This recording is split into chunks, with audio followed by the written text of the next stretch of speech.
up, YouTube friends and family and fan base and pals? This is Brandon the Bookman on the 5th episode of my show, the YouTube sensation Brandon the Bookman. This is a special episode. This is going to be one of the, first and, it's a good one, trust me. As you can see, I am growing some facial hair. This is a mustache, and of course the well-known hat is back, but the mustache and the hat correlate in a way. This is all a part of my effort to have the perfect Halloween costume. I'm going to be Super Mario. It's me, Mario! Anyway, today is a special episode because the book I'm reviewing is one of the... I don't even want to call it a great American classic. It's more like a great American standard setter or great American trend setter, great American super modern classic. It is only about 10 years old, but nonetheless, it is a superstar classic book. And, no beating around the bush this time. The book I'm reviewing today is none other than Twilight by Stephanie Meyer.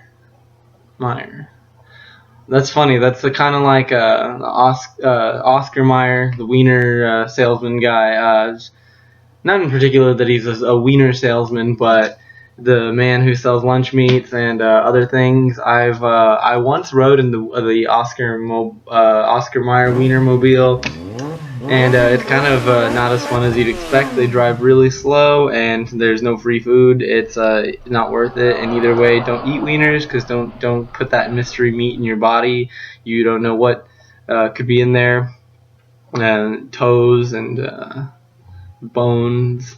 Anyway, this book, Twilight, is one of my favorite books. It does, like I said, set a new standard for literature, and it also set a new standard for the filmmakers, because although books turning into movies has been a thing for a very long time, this really made the movie makers have to step up their game, and much more so than the Harry Potter series did. The Harry Potter movies were okay.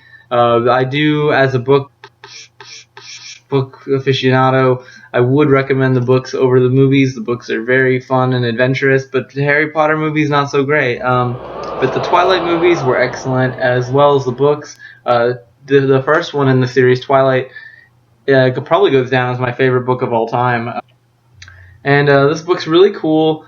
Maybe Oscar the Grouch from Sesame Street is named after Oscar Mayer. There's a possible relation there because Oscar Mayer does seem to sell low quality meats, kind of a trash meat, and Oscar the Grouch is a trash man. Not in the sense of somebody who picks up garbage, but he pretty much is garbage. Like I said in the last video, the 4th episode, there was a debate, and if you could leave a comment on that episode or even on this episode to elaborate on Oscar the Grouch and his current state. Is Oscar the Grouch, does he live in the trash can, or has he become trash and his legs have formulated into a metal trash can used as a protective coat of armor to hide the trash that he is? Leave comments below and make sure to subscribe when you're done. But keep contributing to the Oscar the Grouch debate, because this is very interesting stuff. I do feel I'm on the edge of a theoretical breakthrough, and maybe the results of my findings could help the Sesame Street creators maybe explain the backstory on Grover and what planet he's from, or just what the deal with that guy is. Anyway, this is a great book. Like I said, an American super future modern classic.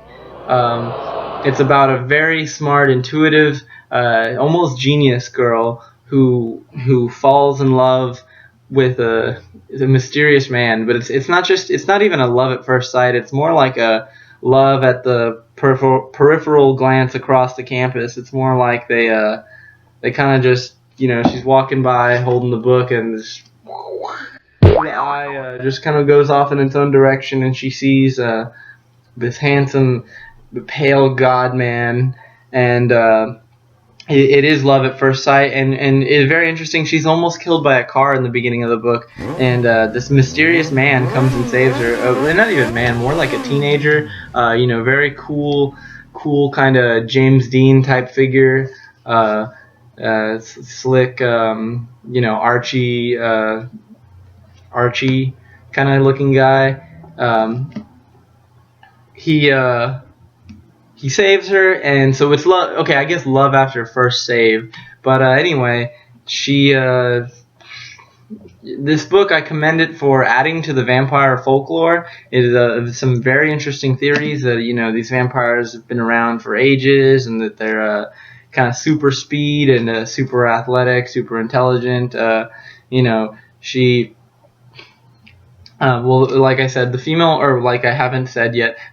protagonist, her name is Bella, and the guy she falls in love with is Edward. Edward's this cool guy. He has like a lot of degrees. He's been to college a bunch and high school a bunch, because he kind of, through his vampire powers, stays youthful forever. He's got these really attractive siblings, and not even just from the movie standards, but the way it's written in the book, you can tell these are all attractive people.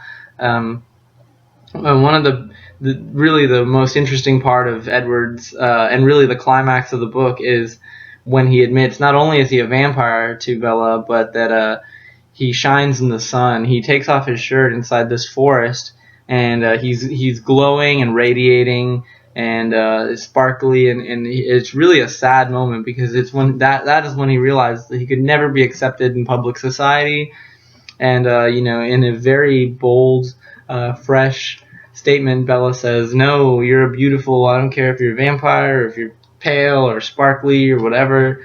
You're awesome." And one of the best things about this book is its inclusion of the sport baseball. That is my favorite sport. Baseball is very fun, and these guys make it more fun. They're kind of lightning. It's better shown in the movie, but I could kind of hear the sound effects in my head as I was reading the book.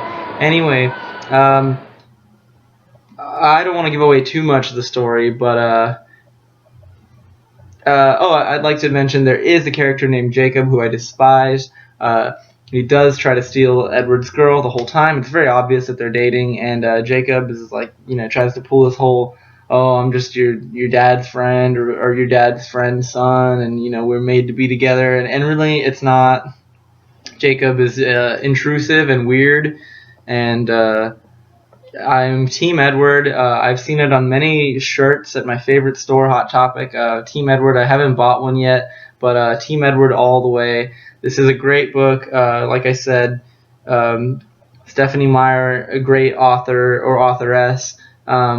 Possible relations to Oscar Mayer. Maybe he funded the book, actually. Either way, this is a great book. I'm going to give it a 10 out of 10, and definitely recommend seeing the movies, because it really did have filmmakers have to step up their game, especially after the failure of the Harry Potter movies. So keep watching, keep subscribing, keep sharing the videos, keep embedding, keep posting on forums, whatever site you use. Even if you feel the need to just refresh this video multiple times just to give me the extra views, do it, because I really need it. Thank you very much.